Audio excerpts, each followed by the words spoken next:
यह वीडियो केवल मनोरंजन के उद्देश्य से बनाया गया है।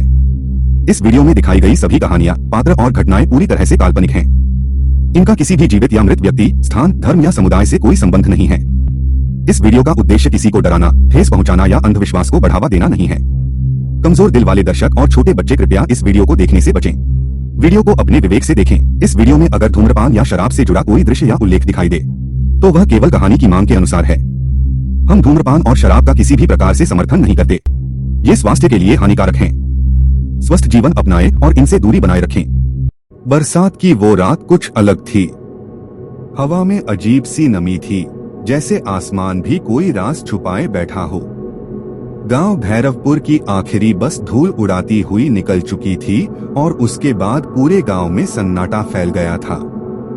गांव के बाहर पीपल और बरगद के पुराने पेड़ों के बीच एक टूटा फूटा सा मकान था।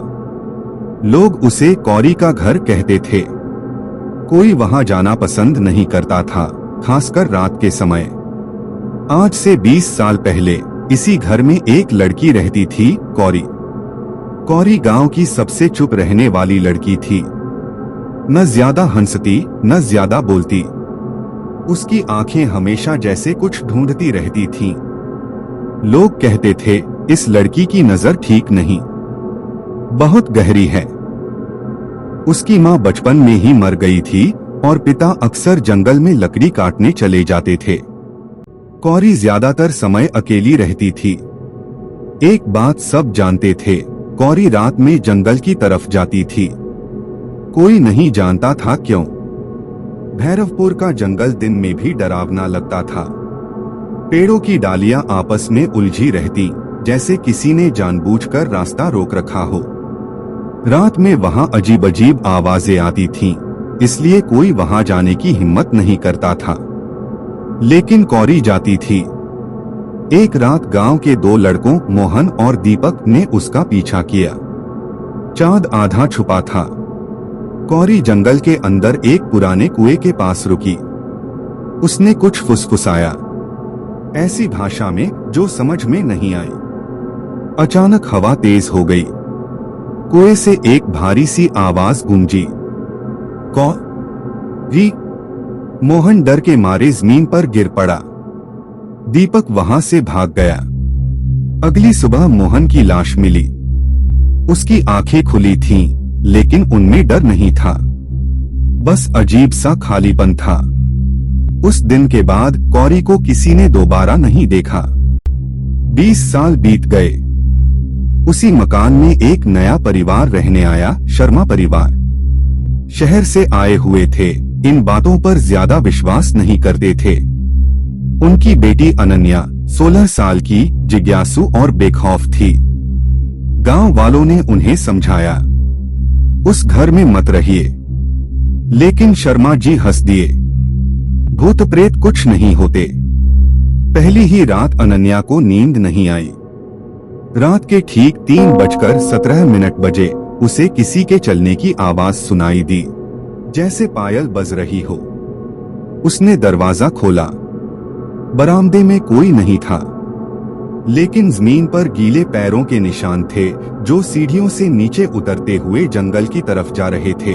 अगले दिन अनन्या ने अपनी माँ से पूछा, माँ, क्या इस घर में पहले कोई लड़की रहती थी? माँ का चेहरा पीला पड़ गया। तुम्हें ये सब कैसे पता? अनन्या चुप रही।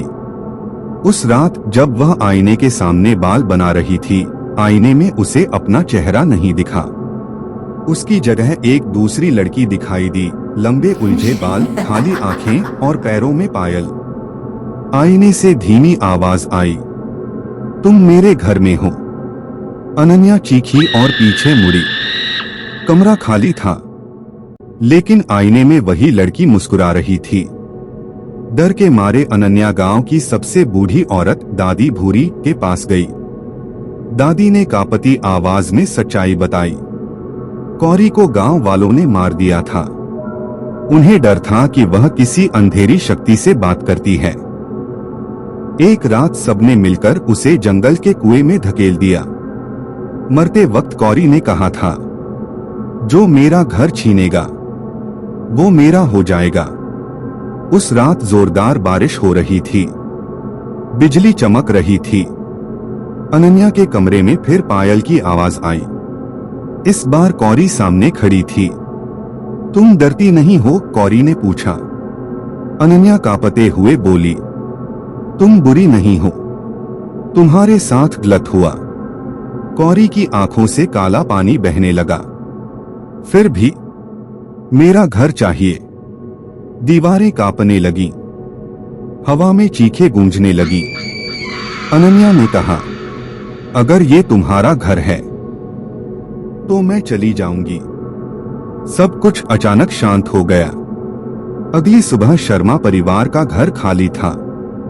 आज भी भैरवपुर में लोग कहते हैं, अगर रात के 3:17 बजे पायल की आवाज सुनाई दे तो समझ जाना कौरी अब भी अपने घर की रखवाली कर रही है।